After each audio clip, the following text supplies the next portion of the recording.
Hello there, boys and girls. How are we all doing? Yeah, right. Football is dead. Yeah, Been a quiet couple of days, really, isn't it? Yes. So welcome back to the Pretty Bowls podcast with myself, Daryl, Mig, Jamie, and James. As you can see, we're doing a live show this week. We think it's a bit of an important show to sort of do it. We haven't done a live for a couple of weeks. A little bit of a different, same format, but we're going to talk West Ham at the very end. We're going to talk the shambolic performance against Newcastle and the upcoming fixture against Chelsea on Saturday in our second segment. To start off with, we're going to discuss this European Super League that has kicked off yesterday, that has just gone absolutely ape shit with everything going on. Probably when you look at it as a West Ham fan kind of way and what you can get out of it, it's probably not a bad thing as a fan like that. But as a football fan in general, it's a disgrace, absolutely disgrace, and it is embarrassing. Imagine. One sec, Jay. For those who don't know, there has been 12 teams, teams from England, Italy, and Spain that have joined together to make this European Super League, which is midweek, which is meant to be a midweek thing. So the 6 teams from England are Chelsea, Arsenal, Man United, Man City, Liverpool, and for some reason, Spurs. Right, come on. There are other teams, but I can't bother naming out. AC Milan, Inter Milan, Juventus, Atletico Madrid, Real Madrid, Barcelona. So it's a big team there, right? And it's a good lineup. But come on, right? Let's discuss it. Let's just get going with it. Thoughts on it? Agree? Not agree? Things that are happening. Obviously, there's been a bit of breaking news in the last 20 minutes or so about teams being kicked out of the Champions League, which we can discuss as well. West Ham's implications. Mig, I'm going to go to you first, as you're like our, you're our statistician, as we can say. You like all your stuff like that. Talk to me about your thoughts on this European Super League. It's just a joke all round, really, isn't it? I mean, as you say, like we as a club could potentially benefit out of it, but at the end of the day, for the wider footballing world, it's a disgrace. It will be nothing but bad for the game as a whole. You lose the trickle down of finances that you get with the current football model, which lower league clubs is their lifeline. So you'll probably end up seeing a lot of clubs go out of business. And what this has proven is what we've all known for a while, is that these owners, and it's particularly prominent amongst American owners, because they've come from a system of sports franchises where it is a closed shop and you can't just get into the NFL, MLB, MLS, any of those leagues. You have to be invited in, and that's exactly what they want over here. They want a constant revenue stream. They want good commercials, which is exactly what this is going to offer them, and they want their money to go up. And it's all about business for them. It's not about the fans. It's not about people like us that want to spend their hard-earned money going to watch and follow their team home and away. It's just an absolute joke. And the best thing that's come out of this is the absolute universal hatred and everyone banding together to oppose it. Completely agree. Jamie, what's your thoughts on it all? I got banned from Twitter for 24 hours because of my views on it. So you wanker. How dare you get banned from Twitter? You're giving us a bad name. Jamie, I'm very proud of you. I'm not going to lie. To be fair, it weren't even that bad. No, I literally it could have been so much worse. It's probably a good thing that it weren't me commenting, because I'd have probably made it a lot worse. I just said, I hope you get battered, you little pricks, to Liverpool. I thought it was fair. I just think this is a disgrace beyond belief. Look, I don't think the Champions League is perfect, and I actually think what the Champions League have come out with for the new reforms is bad. Why should a team like Arsenal, because of their coefficient and their legacy, get entitled to a spot in the Champions League? They shouldn't. And look, I've never been Jurgen Klopp's biggest fan, but he was right when he came out tonight and said, right, look, West Ham could get top 4, and if they get top 4, they deserve to be in the Champions League. I don't want them to be. This is simply just the rich caring about themselves and not anybody else. Like, I've looked into this and I've seen loads of stuff. Liverpool have won one Premier League title in 30 years, and what they now think they're entitled to more. Last time Tottenham won the league, who do you think won the league the year before Tottenham did? Burnley. So how are they any different to Burnley? Arsenal right now are an absolute shambles. Like Arsenal aren't any better than bloody Leeds. If you're going on that, and if you're going on the big six clubs, Leicester are a bigger club technically right now than Spurs and Arsenal. It's all money. It's generally all money. Why the fuck are Tottenham here? Like, genuinely, the only reason they're there is because of the money side of it. They've got a new stadium. Look, I get why the Spanish team's doing it. Both Real Madrid and Barcelona in $2 billion euros worth of debt. They'll do anything to try and claw that money back. But if this goes through, I think football as we know it is dead. But I'm not happy. I can see why Tottenham jumped on it because they've got a stadium to pay for. No, and Arsenal. Like Arsenal was sitting there like, oh, we can't get into Europe at the moment, so let's go into some competition where we're guaranteed to be playing against the best every time. All right, join that league. And after a month, when you're sitting bottom of the table, like, oh, I don't like this anymore, you'll be clawing back. Do you know what is interesting though, right? Because Leicester, they're quite a big, well-known team in Asia. When I went to they've got a club shop in Bangkok airport. That everywhere I went, that makes sense though, because their owners are. I know they are. I know that. I was actually heading that sort of view. But what I meant by that is that they've actually got quite a good following anyway over there, and I'm surprised. Well, it just shows the integrity of their club that they didn't try to get involved with this, considering the last few years how well they've been doing.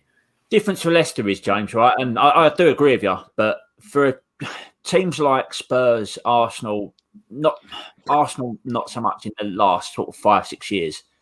United, Liverpool, Chelsea, Man City, even Spurs, the Champions League, they've done well in. They've progressed well. Like look at Spurs in the Champions League final the other year, right? So you can see why they're a big club. I hate to say that, but they have been in the last 10 years. They've been a big club, especially in England.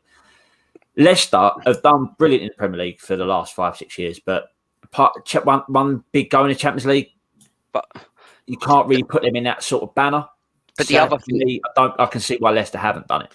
But the other thing I will say is, Daryl, this is a Super League from 3 countries. Like, there's over 50 countries in Europe. So you're telling me, like, teams like Ajax, who deserve to be there, teams like Celtic have got more history than 3 of those teams from England. Like, they've won more Super Leagues than Arsenal, Tottenham, and what's the other one? Who's Man City? Like, they've all not won it. It's Like, let's go by. Go on, sorry, Mick. Yeah, the thing is, you can name so many other clubs that have more of a right to be in anything like this, but let's not forget what it is. And it's nothing to do with history of a club, legacy of a club, the size of the club, and it's all about money. And that's what it comes down to. And that's why you won't see teams from Scotland. You won't see teams from the Netherlands. You might see teams like, apparently Porto were invited and declined. Obviously, the German sides have come out and said that they're not signing up, which, I mean, thank God that there's some clubs out there standing up for themselves. I actually see earlier on TalkSport, I think they were saying that Bayern Munich are still thinking about entering. Yeah, I think they will swiftly reconsider now that they've seen the backlash that's come out. Yes. Yeah, out of the 2, I'd be more surprised. I'd be less surprised, if Bayern did go in. They're also public. Surprised that PSG didn't go for it. But they're also publicly owned by Munich, which pays PSG is the one. Like, everyone probably would have said when this was going through, PSG would have been one of the first names on the list. But it's also, you look at the reports, apparently Chelsea and City were pushed into a corner. It was Liverpool and United that really pushed this. And like Chelsea, let's be honest, Sheikh Mansour doesn't need any more money. City are the richest club in the world. Roman Abramovich has made how much money? It's all the Americans that have really pushed for this, from what you can see. I have just seen that this was earlier today. Marco Rossi, who's a freelance journalist, he does work for the Telegraph and Marca in Spain, saying that he was hearing rumours that Chelsea and Man City were already trying to U-turn. Neither liked the idea, but had to follow or risk huge financial problems. They think they can persuade Spurs and believe 3 English clubs will be enough to dissolve plans. See, the thing is, I feel like these owners have kind of got them into a bit of a pickle, like kind of sort of got them by the balls a little bit. So even if they didn't really want to go in it, the fact it's almost like they've dangled the carrot so much to them. Okay, here's 250 million to spend in the transfer window, so they spend it. Then because they've got a big back in, they don't have to sort of necessarily worry about paying that off. Then here's another window, here's another 250 million. So before you know it, teams like Man United and Man City are spending over $1 billion in like a couple of years, and then because not like a club like us, we can never relate to that because we've never had it. But we kind of, if we're in debt, we kind of suffer the next transfer window because of it, whereas these clubs don't have to deal with that. This opportunity coming along, oh, by the way, you can if you come into this, you'll get given $3 billion or something ridiculous. 350 million, which is more like the Champions League. Okay, yeah, million. 350 million, right? That will that will pay off all your transfer budget for that one season done already. So it's kind of, I don't know, I can see why they can't really have a leg to stand on, because they say if they quit and leave Man United where they do, then they've got all this debt to then try and clear up. It's a really weird situation being on the outside of it as we are as West Ham fans. Now mate, I'm not the biggest Twitter follower anyway, but today I've been on there quite a lot, looking at a lot of posts. A lot of the Big Six fans are absolutely livid. Like, absolutely. Liverpool fans, I can't believe some of the stuff I've seen from Liverpool fans. Yeah. Considering how bad their season has been, and they're potentially could still not get in the Champions League this year as champions of England, like ex-champions of England from last year. Liverpool fans are going absolutely Gary, and I'm bang on with them, like, and it's spot on, because you're taking football away from your fans. Yeah. Like, especially Premier League football is the pinnacle of world football. Everyone knows that. All right, there's probably better teams out there, maybe apart from City right now, like Madrid, Barcelona. There's bigger teams, but our league is the pinnacle of world football. And you're taking your big names out of that league to start something else. Bang out of order. Bang out of order. And it is embarrassing to those clubs. Obviously, we've all got our own thoughts on these clubs personally as fans. But it makes it even worse now. I've seen people come out with just hatred for him even more now. Do you know what? I've found, I saw a post that I think that Karen Brady's going to a meeting because they're not going into this. Now, I'm wondering, though, if beforehand, hindsight in mind, beforehand, they had got given the opportunity. No. Because we're classed as technically the 17th, 18th richest club in the world. This has really, whether they would have gone into it or not. This has rattled my cage. I've never been a GSB in person, but there's been people out there like saying, "Oh, David Sullivan, David Gold would have taken this up," and it's like, wait a sec, you've got no evidence in the world that suggests that they'll take this. You just want to give them grief for the sake of giving them grief. Like, they're the ones. Credit to them for standing up to it. Yeah, they don't look as bad as we all think they are. They're condemning it because they have to. But there's people out there say, "Oh, Gold's a money snatcher, because Sullivan's a money snatcher. He would have taken this opportunity." You've got no evidence to suggest that. You just want to rip our balls. He might have done. He might have wanted to take it. But again, if you're right, we have no evidence of that. Just quickly while we're there, Michael Edwards, thanks for commenting, mate. The biggest difference that I gathered, though, is that most German clubs are governed by members with the 50-to-1 rule. That is right. It is, I believe, 49% owned by fans. No, 51. So the 50+1 rule is that all clubs in Germany have to have a majority ownership by the fans. So 50 plus 1%. But that's where the contention is with RB Leipzig, because they've sort of managed to skirt and flout that rule in a bit, which is how they got up through the league so quickly, because they just had Red Bull pumping money in. Okay. You got to give a big thing out to the FA, to UEFA, FIFA, all the big organisations to literally come out and condemn this pretty quickly. What's your thoughts on if these clubs do it? What's your thoughts on the players that play? Because there's obviously rumours going around that they will not be allowed to be picked for their international side because it is not governed by UEFA and FIFA. What do these players do? These clubs might go, but do these players give up international football? I think some will. Like, for example, would someone like Robert Lewandowski go and play in it? Probably, because is he ever going to win a World Cup with Poland? Probably not. But you look at other players, like, would Phil Foden want to still play in this when his England career is just going started? Would a Marcus Rashford, a Mason Greenwood, like, would they want to put their career to an end? Like, yes, money probably talks to a certain level, but I still don't think this happens, because I think there's too much public pressure. And I think if it does happen, I don't think it's going to be a success, because the new people who take it on aren't going to. I don't think football fans will support it. Anyone who is okay, this is not something I often say. If you go and watch one of these games, I don't see you as a football fan. You're a money grabber who does not care about football. You don't care about these football clubs.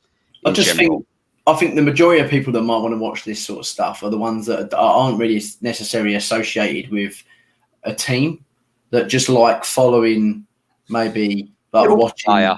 It'll be viewed by a lot of foreigners, really, because you look at all these big teams. Like United have got massive following abroad.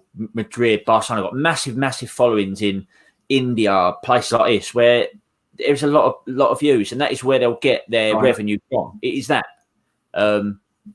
which is wrong, completely wrong. Yeah, it'd be interesting to know, like how because on paper, looking at those teams in that sort of grid graphic format, it does look brilliant. It's like almost like I kind of disagree with you, though.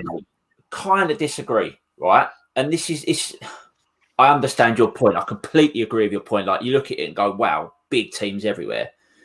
The best thing about these teams playing each other in the Champions League is you get it right at the end when it is serious stages of football, and it's knockout football, and we love it, and you get great competitions. If we're watching that every week for, say, 24 weeks with 12 teams, I'd be bored out my skull watching teams like that every week. Yeah, it's the occasion of, okay, who are they going to draw in the? Who's going to be the semi-final draw are going to be against, that gets the buzz. If you know you've got to play Juventus next week, you've already played them once this year already. Like, the buzz isn't as. Did you know that Chelsea and Real Madrid had never played each other before? This Champions League semi-final will be the first time they've ever played each other in a competitive game in history. In a competitive game. It's mad, isn't it? But like, I've seen, like, I think even Jurgen Klopp says it. Like, if you're playing Real Madrid twice a season, and then you might play them again in a knockout, you're playing them 4 times a year, it gets boring. That's like the thing. Everything is like, the more you do something, the less shine it has. Yeah. It's just it's pointless. This reminds me a lot of, and James is gonna have no idea what I'm talking about here. And Darryl and Jamie might have an idea of the World Series cricket, the Kerry Packer tours that they set up in the late 70s, where Kerry Packer was he owned Channel 9 in Australia, and he didn't get the rights to the cricket coverage, so he basically went away and signed up international cricketers to make his own international cricket tournament. So it was Australia, there was the West Indies, and then there was a world team. But then the players that went and played in that were then banned from representing their own countries. And this was over 30 years ago now. So it's mad that we've basically come full circle in the different sport. And I just hope that the football federations, UEFA, FIFA, and all the individual nations stand up as they look like they will do. You know what? A little bit of me wants it to go ahead, because just a little bit of me, purely because I want that rule to cut. I want them to be punished for doing it. I want teams like us, Leicester, Everton, to have that time to shine. I know the standard in the league will drop, but like when you, it's at least it'll be a bit more of a competitive market. With them players not being able to come outside this. And then you've also got, like, I think, like, it's going to be interesting to know. So what if you have someone, this is what's interesting, Declan Rice, for example, right? Now we value him at 100 million, say, whether he's worth that or not, we value him at that because to our club, he's that much of a replace. We're not going to be able to replace him. So on a normal day, if Man United went, here is 100 million and you can have Jesse Lingard for nothing, I think it might twist their arm and they might go ahead of that. There's no might about it. They take that. Yeah, snap your hand off 100 million in Jesse Lingard, mate. Just for argument's sake, okay, whatever. Knowing then, they'll probably snap you off for Lingard. Now, if Man United are now in this competition, or Arsenal or Chelsea, whoever, right, and they actually want to take Declan Rice over because he wants to play in this Super League, double your price, easily.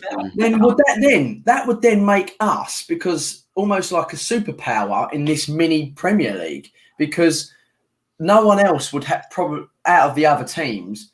Have they got that much of a bargaining chip like we have with Rice? But the thing is, like without again, like just without the pretense of players wouldn't go because they then wouldn't be able to represent their country or whatever, you would have a situation and scenarios where all the money's going up to those big teams.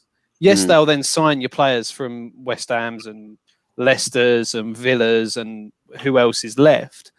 But they're not going to have the ability to pull in the big names. They'll be able to pull in good names, but as soon as they're then better, where are they going to go? They're only going to go up. Yeah, but that's where I think if this does happen, and it's all hypothetical stuff.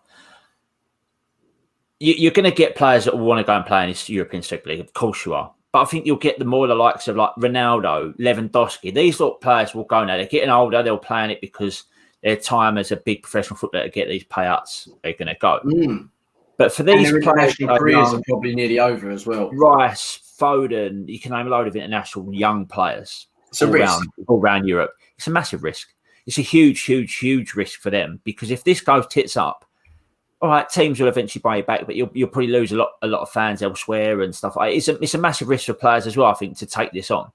But if it does go like that, as you said, Matt, and money goes up, if these players don't go, it'll only make teams like us, Leicester, Villa, Everton, potentially Leeds more powerful in the English structure, like Sociedad, Valencia, because they'll get more money coming in and there'll be more money. Because TV, especially now with the backlash, TV will still pump money into the Premier League and the La Liga, whatever. So it'll only mean more money for these clubs that way, which is a good thing for us in a way because we'd be a lot more financially stable, blah, blah, blah.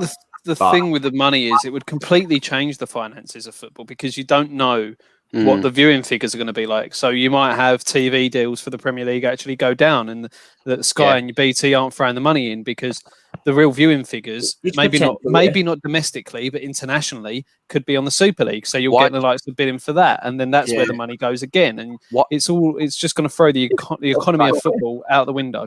The reason they put through the 12:30 football game in England was to aim at the Asian market. So realistically, like the Asian market, no offense to like us ourselves and your Leicesters and your Evertons, are they going to be wanting to watch that on an early Saturday kickoff as much as maybe a Liverpool or a Manchester United? Still, mate, not all 12:30 kickoffs are big games. I've watched some no. kickoffs this year, mate. But you know what I'm trying to say. Like, if you haven't got any of those 6 teams, like let's be honest, the Asian market, most of them support the bigger sides. That's what they're introduced to. You're right. You are right. But then at the same point, the counter argument to that is you could easily go for a season where your big 6 only play 12:30 on a Saturday 6 times. Yeah, not even that because it is normally the bigger games, the bigger Premier League games are 5:30 when people are done at work and stuff like that, and Sundays when people are off work.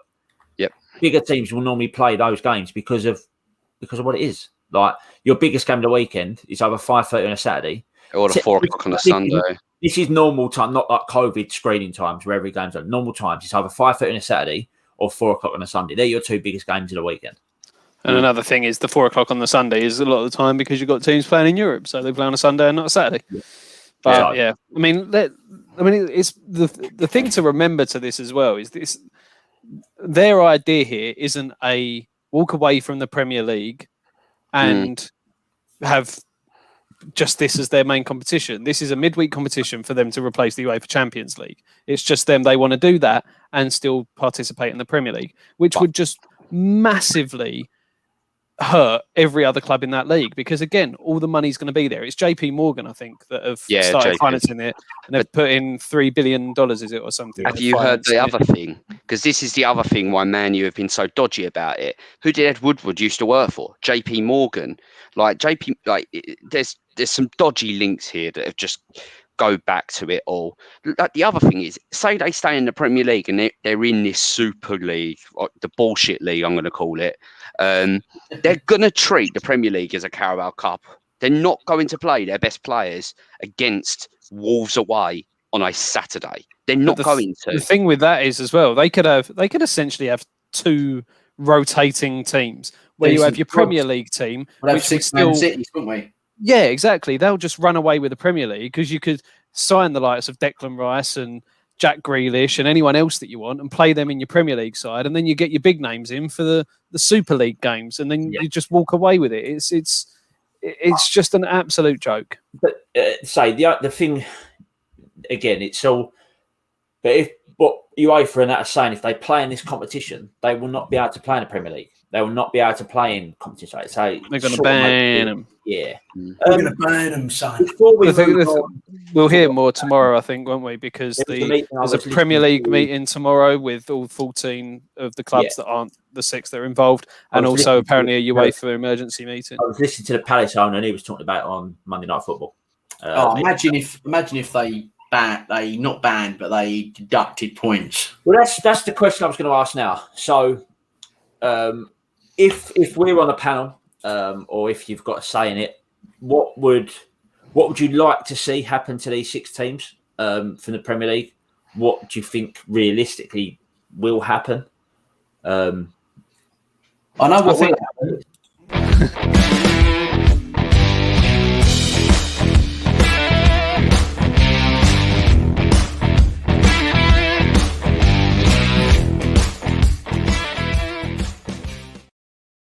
For some reason, we went to a break. I don't really know why. James got a bit excited there. James was just being a weirdo, as per usual. I asked a question. Let's go to a break. Way. Right.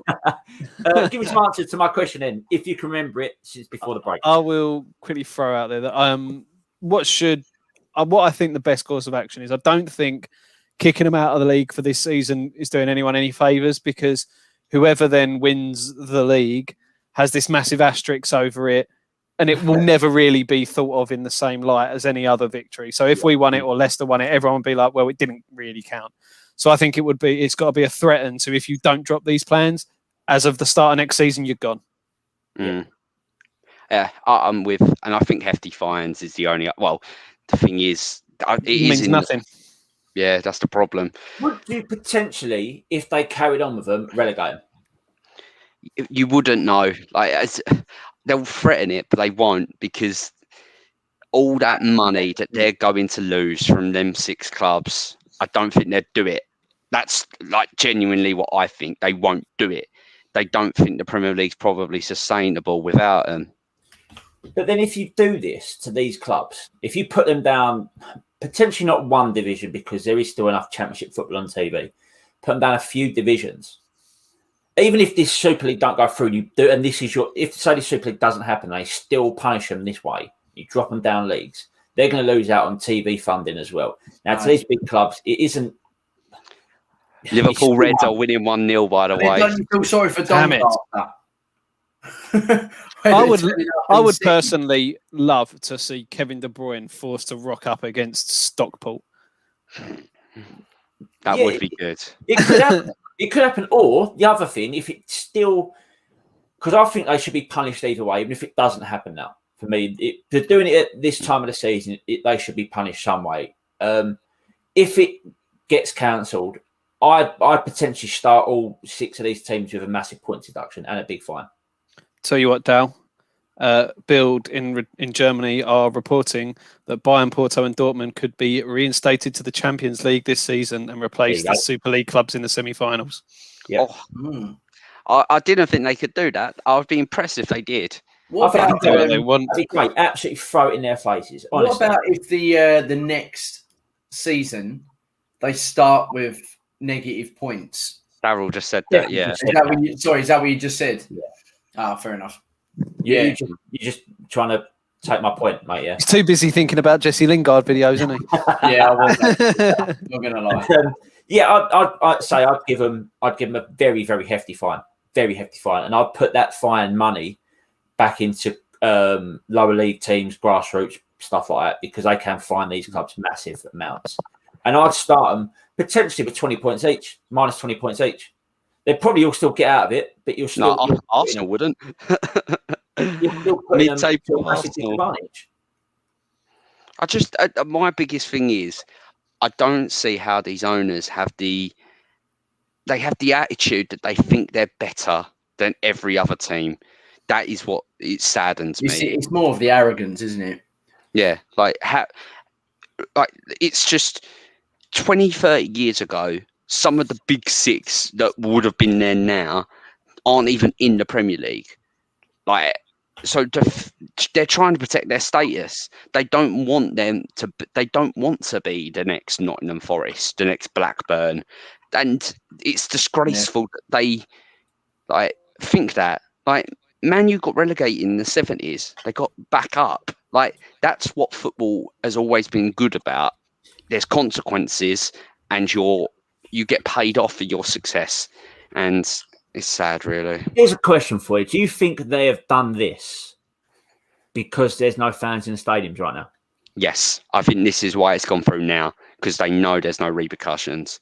Could you imagine if Leeds versus Liverpool, there was 35,000 Leeds fans in that ground? Well, and 3,000 or 4,000 Liverpool fans. It'd be outrageous. I wouldn't even think about that. I was thinking about West Ham Chelsea at the weekend. West Ham fans will go absolutely mental, at it. As with Chelsea fans, I believe. Yeah. No, do you know what? I wonder. It'd be interesting to know what happened if they just went, we refuse to play you. Give them the point.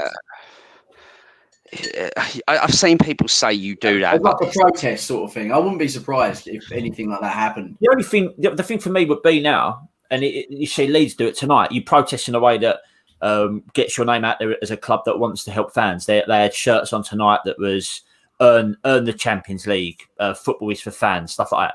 Perfect. That is a sort of demonstration you want. Now, to make it even more perfect, Leeds would beat Liverpool here tonight.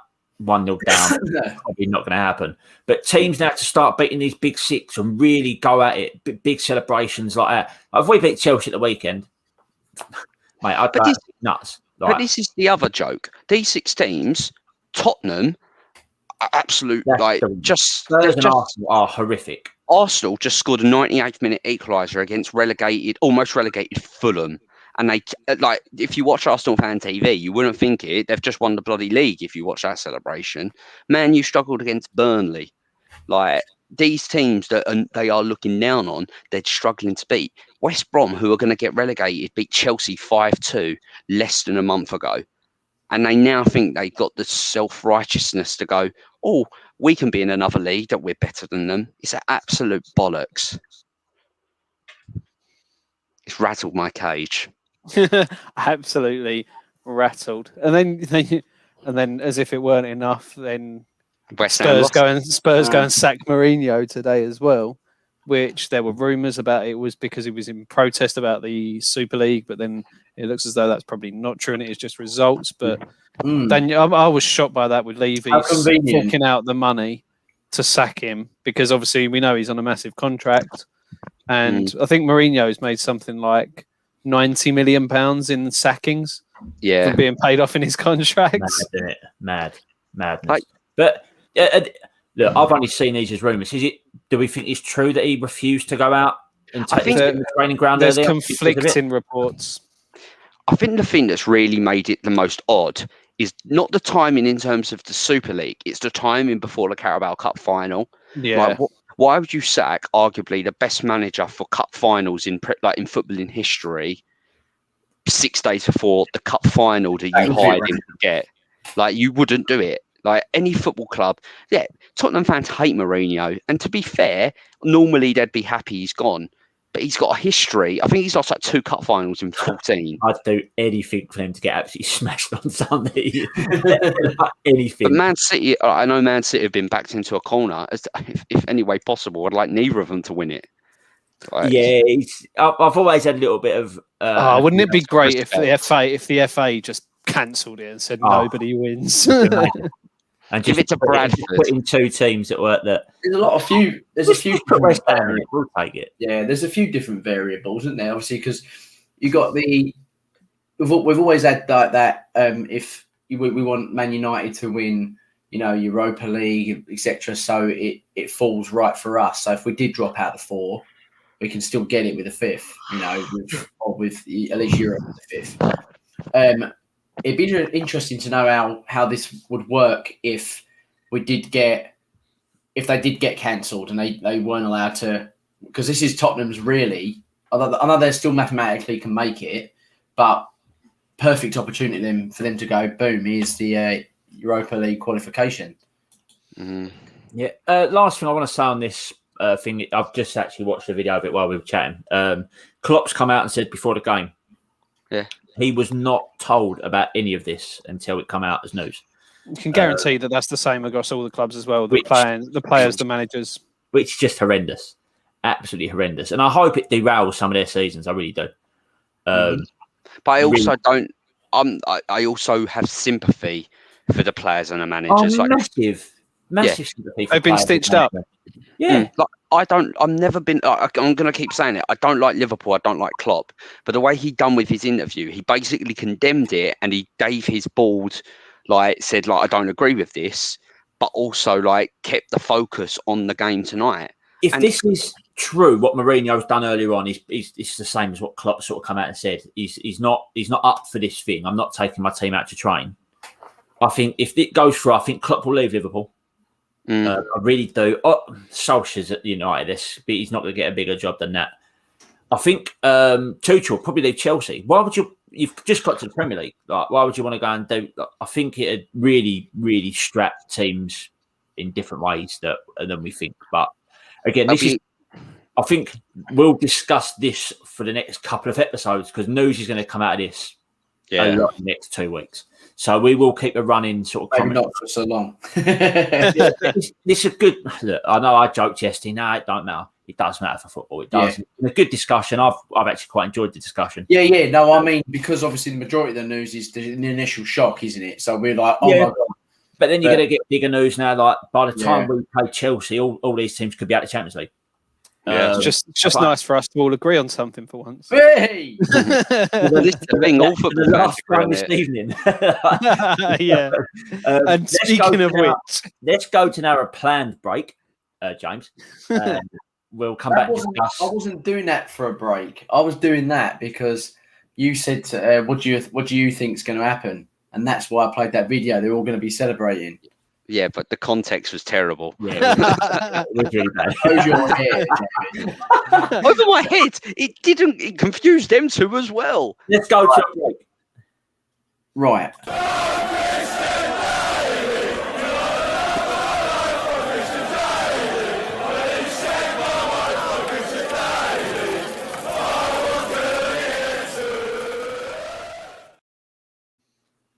Great choice. Let's discuss something really depressing, even more depressing than the European Super. Our Champions League dreams were dashed. They're not dashed. They were briefly. Dashed. Yeah. Look, I'll discuss my points on the game. I literally see zero of it. I will say this: I backed Newcastle. I just knew it was happening. I knew it was happening, and I hate it. I hate it because I knew it was coming. I didn't see the game, and I met you watched the game in full. I believe James did as well. Jamie, you were at cricket, so you've only seen bits and bobs. I was watching, but had one eye on, one eye off. Yeah. So, Matt, just because you're looking at me and James looking at this phone, being a real unsocial bastard, your thoughts on the display from Saturday? Well, it was depressing. It was welcome back. West Ham. Yeah, it was like the good old days. It was. I mean, yeah. It started the first half, up until the whole incident of the opening goal and the red card. It weren't great. We had the majority of the possession, but did very little with it, and they were the most threatening team on the counter attack. So Maximan was getting far too much time between the lines. He was finding a lot of space between the centre halves and then Noble and Souček. There was no one picking him up in there, and that was where he was causing a lot of the problems from. But other than they had a couple of shots, but they didn't really test Fabianski. And then Craig Dawson's moment of madness from a poor first touch from I think Diop laid the ball back to him, and at that point.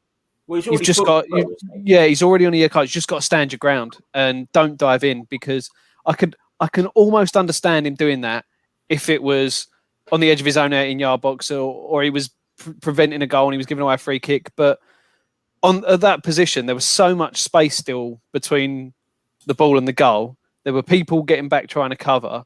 You've dived in, and not only have you dived in and you're going to get booked anyway, but you haven't done enough to stop the attack. Where they've then gone on, and then you've got the cock up and lack of communication. Man with Mark Noble. Yeah, and then you've got just the mix up between Fabianski and Diop, and it's ricocheted. It was a poor shot, and they got lucky to score, but that's killed us. And then you're thinking, all right, if we can get to half time 1-0, then you never know, because they're not a great side, and we saw that in the second half. And if you're only one goal down, you think you never know. And then Fabianski, obviously, my boy, my guy, that's probably the first big disaster he's had that I can remember in recent couple of years, where he has been fully at fault for a goal. Yeah, it's the first one since Liverpool, I remember. Yeah, Liverpool. Yeah, honestly, I have not watched the highlights. It was so depressing hearing what happened. I've just not bothered. Which is probably bad for someone that hosts a West Ham podcast, I know. But, yeah, a little bit. Literally, should you really confess to that on air? I was literally we were at football, and I had the game on the first 15 minutes of the game, as our meet time was. But we get to a certain point where if phones got to go off, I start getting fined. So there's a few people watching, just come and watch our game that are just shouting out scores. I'm like, fuck off! We're not 2-0 down. Go over at half time, we're 2-0 down. It's like excellent, but I knew it was coming. You just knew it was coming, and all right, maybe not in the way that it happened with no longer King Dawson, Clown Dawson, and Fabianski, who I'd like to say he did not need to put that out on social media, that apology, because he has been unbelievable for West Ham for 3 years. And if anyone give him stick as a West Ham fan, you have got no idea, because we could still have Roberto in goal. Yeah, he has been the stalwart at the back for us in the last few years. So that's the thing. As a goalkeeper, you are in the firing line, and any mistake you make, 9 times out of 10, is going to lead to a goal. So it's goalkeepers just union over here. I love it. My union. Yeah, Dal, you're in with us. A union. Right. So 2-0 down at half time. Why can't I mute him? 2-0 down at half time. He's actually muted. So 2-0 down at half time. When we come back out, and I'm back. Was it a better performance second half? Yeah. It was better second half. There just seemed to be a little bit more freedom, really. We got Lingard on the ball more. He didn't really have much in the first half. And obviously, when you get him on the ball more, he was our creative outlet, and he was making things happen. We get even though we were down to 10 men, we still had, I think, 60% possession in the second half. They were ridiculous. They were on the back foot most of the time, and then we got the first goal, and it was a decent cross and a all right header, but I think the keeper again should do better. It's bounced just in front of him, but I think he's got to be saving it. And then from then they just shit themselves, and VAR came to the rescue, and that's one of the occasions where VAR works, because no one really even saw it. There weren't really any appeals from West Ham players, but he's gone up with. There was no real moaning from them either. Exactly, they knew. He's gone up with his arm above. I can't remember who was challenging him for the header now. Souček. He's gone up arm above his head, and it's just bounced off his arm. So you can't. And there's no. And that there's all these ums and ahs about what's the handball law and is it actually handball. There's no denying that one. He's got his arm up and he's basically punched the ball away off of Souček's head. That's when VAR works. So we get the penalty. I wasn't overly confident. No, nor was I. After Lingard's penalty miss against Leeds, but he took it nicely in off the post. And then you think, right, we're back in it. Football's great again. And then they score from their only attack in the half. And it was just, it was one of those where Willock was going to come on. Then we scored the first goal and they delayed his substitution. We brought Ben Rama on at that point. Then it went to 2-2 and they went, all right, we'll bring him on now. And then first thing he does is go out the other end, get his head on it. And there was nothing Fabianski could do with that one. He got a good hand to it, but it was about 4 yards away. I still can't believe that even happened. It was just the thing is, as soon as we went back to 2-2, they realised, oh shit, we actually need to try, and they still had the man advantage, which although it didn't look like it for most of the second half, they did, and it paid in the end because they were essentially just lumping balls forward towards the end then, and they had the extra man, and we didn't really have. Again, it's where you don't have someone like Antonio to hold the ball up as we're trying to clear it. So it was just coming back, and then we had the shot cleared off the line just before they scored the winner as well. So the warning time was there. Yeah, watching Noble try and catch Maximan was hilarious.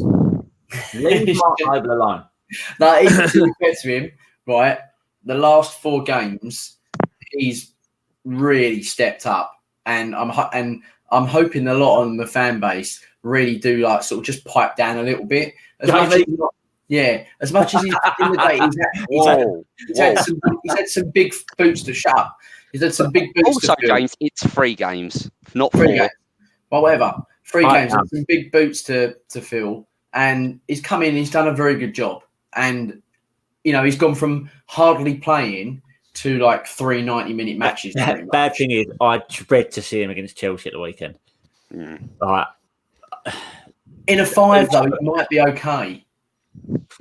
If he sits and lets some energy in the middle. We'll come on. Can I also just say, from what I saw, one man we did miss, and this is going to hurt Daryl. I thought we missed Creswell. For Masuaku? No, Creswell. I thought we missed Arthur. Creswell rubbish. Oh yeah. Really. I do agree. I think, and I'm going to say when we come into the Chelsea preview, Cresswell and Masuaku are massive shouts for this game if they're both fit. Ben Johnson, for me, I still have some question marks. But look, still young. Yeah, I think he's good enough. He just doesn't set the world on fire. He's a wing back, mate. He's still playing on the wrong side, so I will give him that. But it's not. It's his decision making for me which is slightly disappointing. If he was getting into the right things and then maybe letting him down, I'll go, okay, he's playing in the wrong position. But it's some of his decision making. What does me with him, right? And we've seen it, and we've all complained about it on previous podcasts. One game he come on and done really well was United. I believe it was United in the Cup. He come on at left wing back and absolutely tore him apart for 45 minutes, and he was fantastic. But he was driving at them. The other games we've really moaned at him is he gives the ball away too easy from general passing the football, which as a wing back you have to be able to pass and get forward, and it's really let him down. Now, yes, he's probably out of position, but he's still got a pass from fullback, so he doesn't really get leeway with that with me. But he seems like a better defender than he does an attacker. Big time. So you've got to think maybe if we ever go back to a flat back 4, he probably slots in a lot better as a fullback than a wing back. He doesn't get in over Masuaku. He doesn't get in over Kufal. I still think he's learning his trade a little bit. I'm surprised you're not putting him in over Cresswell, Dale. There's a lot of it. I'll hold my hands up, and I've said it in previous podcasts. He's been awesome this year. I still have problems with him at times, especially as a fullback. If we were going back to a flat back 4, I'd potentially go with Ben Johnson over Cresswell because I don't think Cresswell's the best defensive fullback we've got. But as a centre half, unbelievable. And you've actually got 4 top draw centre halves there at times, and they've all played well this year. Balbuena, Ogbonna, Eop, and Dawson have all played really well at times this year. But Cresswell starts over 2 of them. 9 times out of 10 in the Premier League as a centre half. So you've got to give him all the credit in the world for doing that and making that position sort of his own. Because you're right, we missed him this weekend. You miss him getting on the ball. You miss his extra bit of pace. His delivery is different class. We know this. So hopefully they've said he's well ahead of schedule, so he should be fit for Chelsea, which is ridiculous because they said it was 3 or 4 weeks. The thing I think we really missed in this game is where, as I say, we had most of the possession and they were just sitting men in 2 banks of 4 or 4 and a 5 at times. We didn't have Antonio's presence in the box. We couldn't be putting balls in. And we just lacked the killer ball. We couldn't find a pass through them. There weren't any space in between the lines for someone like Lingard to pick the ball up and work his magic.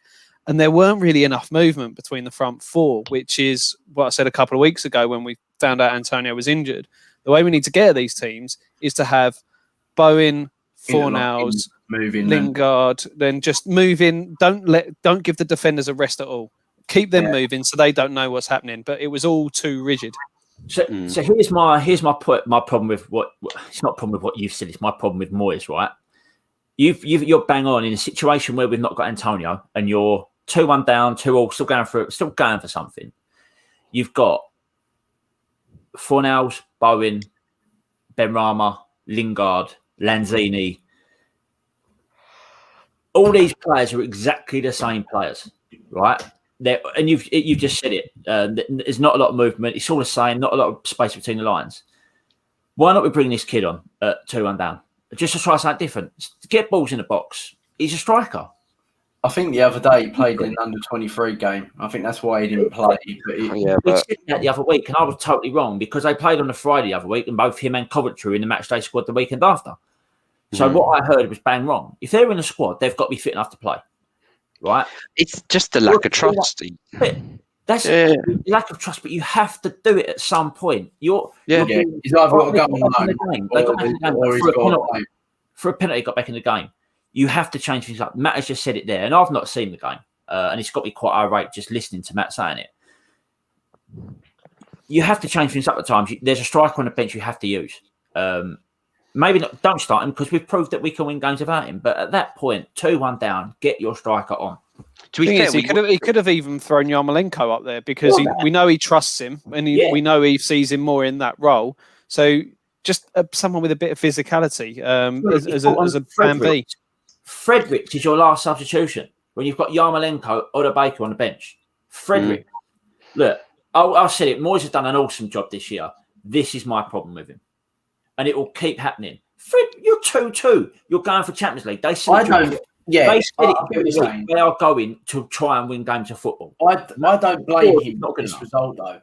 I blame the players. I blame players in that first half. They were so poor. Mate, you can't. There was no. You can't do that. You can't. The goals were blame Moyes for that. But you can't also blame the players. Well, they couldn't be asked. You haven't seen the goals. The goals are the players' fault. Let me finish what I'm saying, right? You're blaming them for one 45-minute performance. Okay. Yeah, it was awful. No, Dow. The performance isn't the thing I'm talking about. The goals are the players' faults. Have you seen the goals? But James is blaming the performance. The first half of the performances was awful compared to what we've been playing. You haven't even watched it. So how can you even be shaking your head? You can't give people a stick on 45 minutes. If they do it for the next 2 weeks, I'll old man's up go, yeah, they've been fucking terrible. 45 minutes was short. There was no desire. There was no desire chasing the ball down. So everything we'd seen in the last month, none of them were doing it. Didn't we have more of the ball for the first 40 minutes? Couldn't pass the ball 5 yards. Didn't we have more possession? So we had the ball. But Daryl, your arguments are totally right. You've not even watched the game. So can I just say you're both wrong because it weren't the performance. It was 2 individual mistakes. Yeah, that was it. That is the only thing that's cost us that game. It's not the manager's fault. It's not the performance's fault. It's the players. Craig Dawson, one mistake or 2 mistakes, and Lucas Fabianski, one mistake. I didn't say it's the manager's fault first half. It's not about. I didn't. As I said, it was not bad performance. It was 2 individual mistakes. You can't say bad performance. What I would highlight is James. This is aimed at both of you. In general, Doubt, I think you're someone who will highlight the manager's fault before the players. Not even like digging you out, while James is probably the opposite. Yes, the performance weren't good enough in the first half. Is that down to the players or the managers? It's a mix of both, because I don't think we got the tactics right. We shouldn't have been playing 60% possession against Newcastle. That's not worked for us all season, so why are we doing it now? But that's not the point. You don't play. I don't think that's a tactics thing. I think that's a Newcastle thing, mate. They're a team that they're not possession based football team. But neither are we. Yeah, but the thing is, you can't just sit there with the ball in the centre circle and two teams they're 17th in the league, right? They're not going to come. They need the result, yes. But they've done what they need to do. They sat back, let us have the ball. We're not going to beat teams without Antonio up front having 60% possession of the ball, because we can't break teams down like that. Exactly. You can't turn teams around. So it's not a tactic thing, because there was nothing else we could do. That is me backing Moyes up. We just didn't have the same desire. We just didn't have the same desire. I don't get what you mean by desire, though, James. Like that's a because that's not I'll something you can talk, and I'll tell you what I mean. Right, in the last few games, right, we've been pressing. In that first half, we didn't press at all. Newcastle had too much of the ball. We got caught out of okay. Let me rephrase that before you go berserk, Daryl. Right? Daryl's just had a stroke. Right. Let me rephrase what I said there. I didn't mean to say that. Right. There was times where we weren't pressing them. So at the back, when they're on their back line, normally we'd put them under pressure and force them to kick long. They weren't really doing that. As much as you're saying that we had more possession, we didn't do anything with it. The back line was so deep, we were never getting through it. Put your hand down. Sir. I've got a big counterpoint to this. Okay, right. Massive counterpoint. So what I was getting frustrated with is that compared to what we've been doing in the last, even the commentators were saying it, compared to what we've been doing in the last few weeks, it just didn't seem like they'd come out full guns blazing like we have been. And two sloppy mistakes on top of that. We could have gone quite happily, quite as well as gone into half-time as 0-0. It was the two sloppy mistakes which made the two goals, right? So take the sloppy mistakes out, it could have gone in at half-time 0-0, but I wouldn't have been happy with that based on the performance that we'd seen. Okay, 2 points to what you just said. Desire and stuff like that, and you've said that we weren't pressing things down and it was a lax performance that you think and commentators think. It happens, right? And it does happen, and you can't give the players loads of shit for it because of how good they've been this year. Second point to what you've just said. We just said it. We had loads of possession. We struggled to break them down. And what we've done well to teams this year is let teams come onto us. Let teams bring the ball out and come further up the pitch. Now, this is me just in my head thinking tactically of what Moyes might have said. Let them bring it out. Don't go press them. Because we press the big teams well and it causes big teams problems. Like we've done with Spurs, like we've done with Arsenal for 45 minutes. Press them high, get the ball back, go and attack. This Newcastle team, probably what you'll find he's doing, because they were sitting so deep, again, this is just in my head, let them come out, nick it and go. Because we had no one to hold the ball up. Potentially, that's why they're not pressing things down. That's the way I'd take that. I think the thing is, like, I think you're sort of right there, Dal. And the thing is that we don't really take into account is, yeah, as you say, against teams like Spurs, we press them high up the pitch and you pressure them. But because the reason we do that is because teams like that play it out from the back and they like to progress through the lines, and that's how they play their football. Whereas Newcastle aren't going to play like that. If you put them under the pressure, they're going to lump it long to Joe Linton. That's how they're going to play. And then they're going to look for St. Maximin in behind or Almiron coming in behind. You've got to adapt your tactics to the team you're playing against, which is why probably we're not pressing as high up the pitch, because we don't see the value in it. It's almost wasted energy against a team like Newcastle, because they're not going to get caught trying to play it out from the back, unlike a team like Newcastle. I can counter that too, Ruth. I'm not saying you're wrong, because in the way the flow games, I can see what you're saying. But at the same time, if you put a pressure on teams like that aren't as good at playing out of the back, and they do pump it long, they're not going to... The reason we got caught almost like... it was a weird situation. Like Diop Can I? A weird pass. We know Dawson's touch was awful. But it's mistakes. Teams like, as Matt, one sec, Joe, Matt put it bang on. This team, if you watch this team Newcastle every week, you'll see their tactic of play 9 times out of 10 is to get the ball forward into Joe, like we do with Antonio at times. Get the ball forward, get up there. They are not a team that are going to knock it about, come into their centre midfielders, come back out, go wide. They're not going to do that. So why go and, as you said, waste all that energy up front? We haven't been a high press team all season. We don't press teams high. We've never been in certain games. We do it in certain games. Spurs and Arsenal, we've done it. We've done it well. City, we've done it well. Higher. As well. We still drop back, man. We're a deep doubt. What have we been best this year? Counter attacking from a James. Yeah. I've had to listen to you talk for about 5-10 minutes. We've been a deep block team most of the season and looked at teams on the counter, especially when we're in 5 at the back. 5 at the back, we normally sit in deep, break up play, and then counter with our pace from Masuaku, Kufau, and our wingers. Do you want to know the last time we had possession? We had more possession than the team this season. Was it the Newcastle game at home? No, West Brom was the last time we had. I'm saying to you, right? We sit back, yes, but these teams like Spurs, we higher press them with Lingard, Bowen, Antonio. I think Fornals might have played that game. We nicked the ball in high areas. The goal at Lingard, that was against Spurs. Lingard's goal. We nicked that ball in high areas. No, yeah, but the thing is that we actually won that ball around about the halfway line. It's not a high press. No, but it's higher than what we normally would do. We normally sit back in 2 banks. The thing is, like I'm with Jamie on this one. What has brought us our success this season is letting them bring it out. And it is, I saw an article on The Athletic where recently we have the second deepest defence on average in the Premier League this season. We let them come onto us. We sit deep and then we spring from there because we want them to overcommit. But the thing is, against a team like Newcastle, they're not going to overcommit. They're not going to be throwing their wing backs forward and giving you the space in behind. This is what I was saying before about James' point about us not pressing and chasing things. So deep. We were sitting back to let them come onto us. We should have tried to. That's probably how we should have tried to bring the game out. Try and emphasise Newcastle having more possession. Even when we played Burnley at home, had more possession. That's probably what they tried to do, Jay. What James is saying, we're not pressing at a higher level. They're probably trying to let them have possession. Yeah, they're not good enough to beat us in possession. We know that, even though they've done us twice this year. So that's why we still had a lot more of the ball because we've got better football players than they have. We've got better football players than they have. That is fact. Not if you ask John Joe Shelby. My one problem with them, if we would have higher pressed, and I think we didn't higher press in the game at their place last year. We watched it down East Thurrock.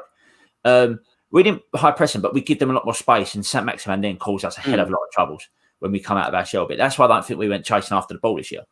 But look, we all get our right. We all get fit. We all get opinions. Yeah, I might not have watched it, but I've seen a lot of content on it. I've got my own thoughts in it. I still think we probably should have won the game. Oh yeah. Well, no. If we got a point out that game, I think it would have been a snatch and grab. At 10 men and 2-0 down, you'd take a point all day long, wouldn't you?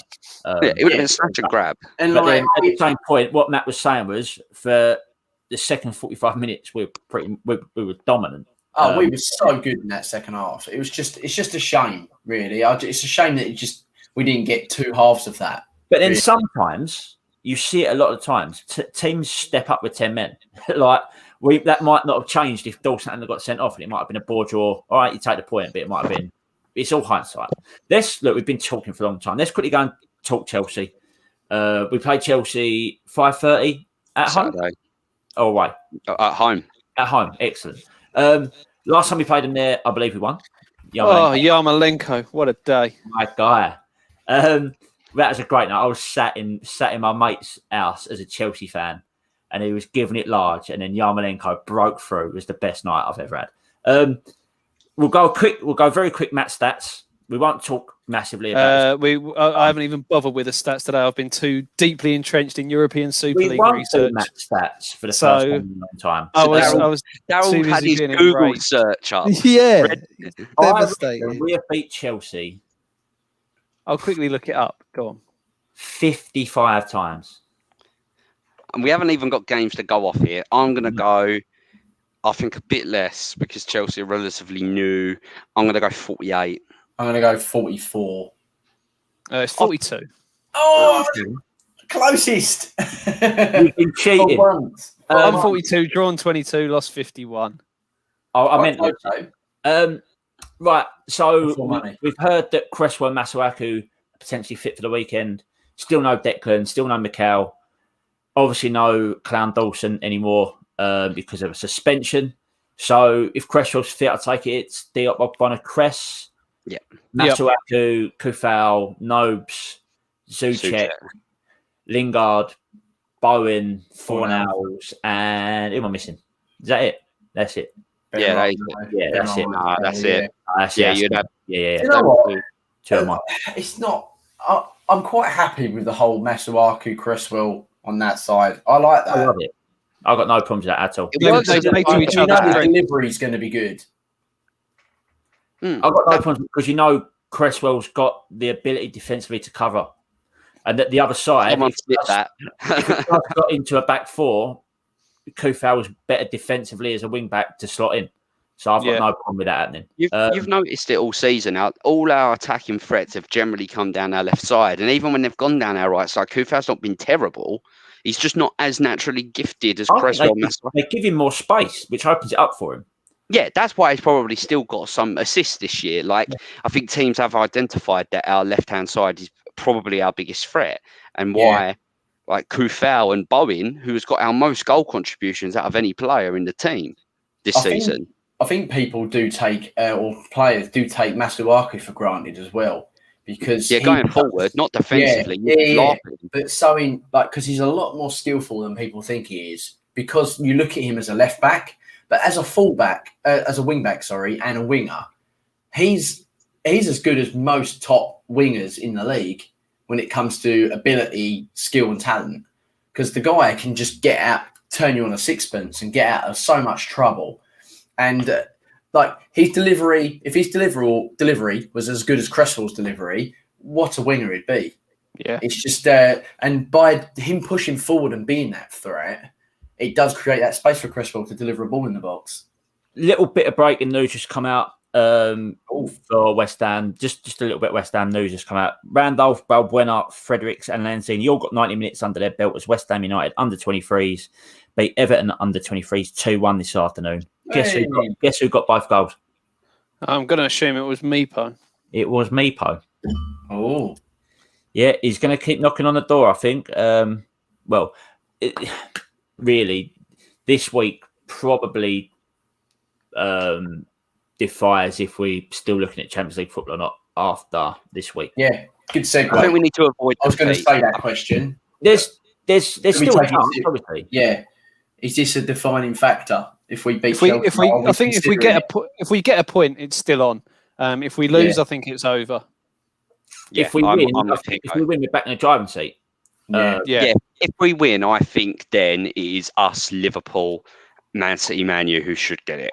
Imagine scenes with every 3 points and the scenes on our chat, on everything. You could really do a Leeds nicking something out of this. I think the only problem with this weekend is I just think Chelsea look a good side at the moment. I think the West Brom result was an absolute anomaly that you can disregard. They looked really good against City in the semi-final at the weekend. They nullified them. They made things happen. They just look a much better side under Tuchel. I'd like to say that they've got a lot of big games coming up, but every time we say this about teams like United, they've just smashed us anyway. So, but they have got Brighton on Tuesday. What a side! Jamie's Brighton. They potentially play Real Madrid Tuesday week as well. What's the first time ever? Potentially, or they could be completely out of European competition. We're not sure. We might not even have a game this weekend. It might get called off. Potentially, there's a lot of potential there. But look, we all know how tough it is. We know that we've got an half-decent record against Chelsea in recent times. Law of averages, then. Records are there to be broken. This is a game that I never look forward to playing Chelsea because we know they're a good side. And it's a sort of game where Werner's going to turn it on, score a hat-trick, and he's never going to look back. It is a completely. He had a good game at the weekend, apparently. It's a West Ham hold my beer situation. That's what it is. Yeah, one of my best friends is a Chelsea fan. His brother is, so like, it's quite a big. I'm quite a big fan of this game. I don't believe a word of what you just said because you said one of my best friends, and we're all here. We're all here, and we're not Chelsea fans. So, my one point, and you guys said it more back a few months ago. When we've had bad performances this year or bad results, we have bounced back very, very well. We haven't had probably the toughest bounce back of the lot. Yeah. The other thing as well is, and we spoke about how the Newcastle game didn't suit us. This is back to our sort of style of play: deep block, counter attack. They haven't. The one thing we might have in our favour is their centre halves aren't the quickest. So if we can use that pacing behind, we might have a chance. Without getting into predictions, I think we score. I think only Man City have scored in more Premier League games than us this season. So it's rare that teams will keep a clean sheet against us. It's just whether or not we can outscore them. It's not a game they're coming into thinking we get 3 points here without really trying. They know we're a tough fixture right now. You watch it. I'm going on to a Chelsea podcast on Thursday to preview this, and they'll be like, "Yeah, we'll beat you with ease." I think that'd be quite an interesting podcast to go on that, Jay. Even more so with this Super Cup stuff. Yeah, I'm interested really because interesting. I imagine. I spoke to my mate. He's against it. Who's a Chelsea fan, and what's all this about other mates? All your mates are here. I think you just told you I'm on another podcast. Is his mate's my mate? Don't mean they're mates. You've got a communal mate. You and James text together going. I'll tell you what. You tell him you're a Chelsea fan, right? And we've got other mates. You know what I mean? Like we look like we're really popular when it's really just yourselves texting each other under different names. Like. No. Right, give me some predictions. James, just go you first. I think the wheels are going to come off with this one, and stay off 2-1 Chelsea. I reckon. Can I go? Yeah. Just because of it has been the West Ham way last 4 weeks, I'm going 3-2. I'm not saying to who. No. Got to. I'm going to go. I'll tell you what. We'll go with it. We're going to go 3-2 West Ham. We're going to go 3-0 up again, and I'm No. I actually get to watch the game this week as well because my game's earlier, so I'll be able to sit down and sit down. I'll hide behind a cushion. I need to find a pub to watch it. Oh, you're out of a bird, Jane, yeah?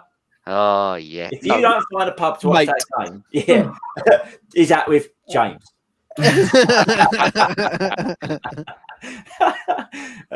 Give me a prediction, Jamie.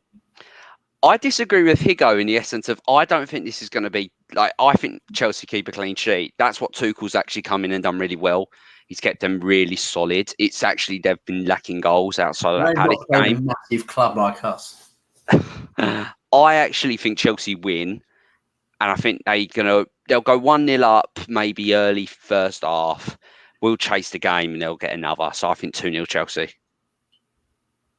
To be fair, I was going to go with a Chelsea to nil, but then I remembered that we have scored in more Premier League games than any other team apart from Man City, and we are fucking massive.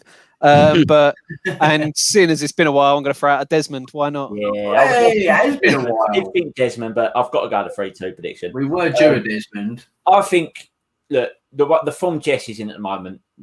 He's popped up with big goals in big games. As long as he's fit, he hobbled off. Cramp. Is it actually been confirmed? There's been no talk either.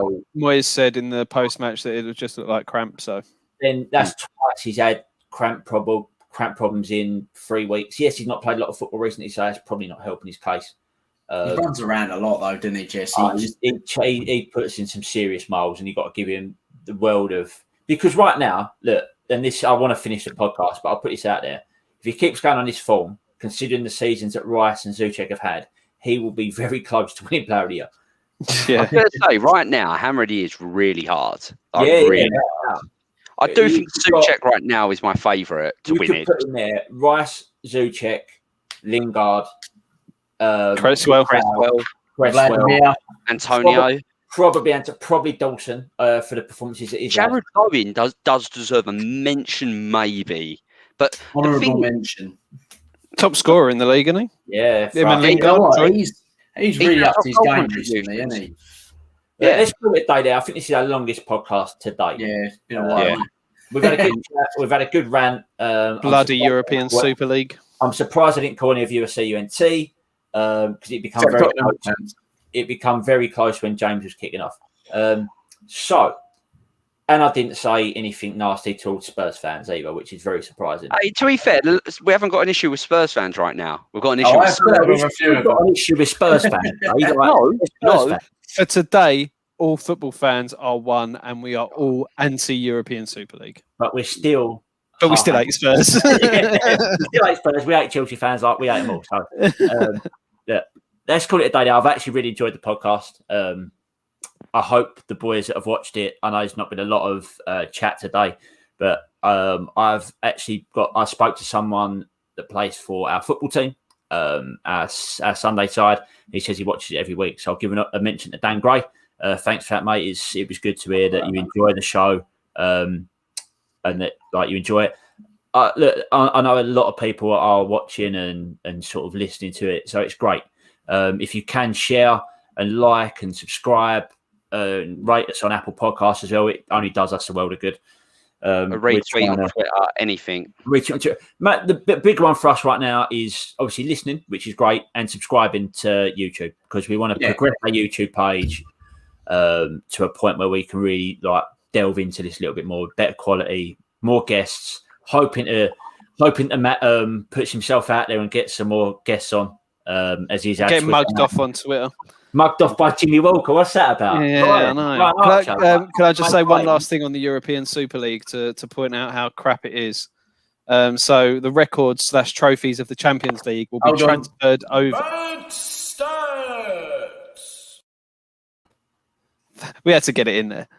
So the records and trophies of the Champions League will be transferred over to the Super League in their eyes. So Real Madrid would start as 13 times European Super League champions. What? Is that work? That's just because it's going to be a league format. Anyone can have a cup final. It's called the league, but in theory, it's similar to the Champions League where they have a league. Have you seen that new Champions League format they're doing? Yeah, it's crap. Yeah, it's just as bad. I've actually not seen it. It's 36 teams, and then you have different divisions, but it all counts to one league table. Yeah, and then the top 8 teams go through to a knockout stage. Yeah, and then I think teams from 9 down to 24 play off in knockouts, 2-legged knockouts for the last 8. Then you have first place 6. It's something like that. But the other issue that I really had with it is you get a coefficient. So say you're an Arsenal who have got good history in Europe, you might not qualify for the Champions League, but you could get put into it on history. There's 2 spaces for the teams with the best coefficient that haven't qualified through their league systems. That's ridiculous. The Champions, I actually thought the Champions League's gone through a lot of refurbs, but the Champions League up until has been pretty good recently. Back to the Winners' Cup. Literally straight knockout, become the best team in Europe. You don't get a chance to lose. That's it. You don't get a chance to lose. I've always liked the idea of that. You prove you're the best team in Europe because you don't lose a fixture. That's the Cup Winners' Cups, our one and stuff like that. You had to win every game. Over a 2-legged basis, you still had to win every game, home and away, blah, blah, blah. That's what I'd go back to. But then because really, apart from watching English sides in the group stages for the sake of watching football or having a bet, as we are, all 3 of us are real fiends, it don't get interesting until the last 16 anyway, really. Do you know what I mean? So bomb it all off and have knockout football. Right, we'll keep talking. I could keep going, and I could keep going. Should we go? Don't go to bed, DG. Yeah. Right. Last thing to say is before James steals my thunder, because I knew what he was going for. Last thing to say is come on, you irons. Come on, you irons. Come on, you irons. Come on, you irons.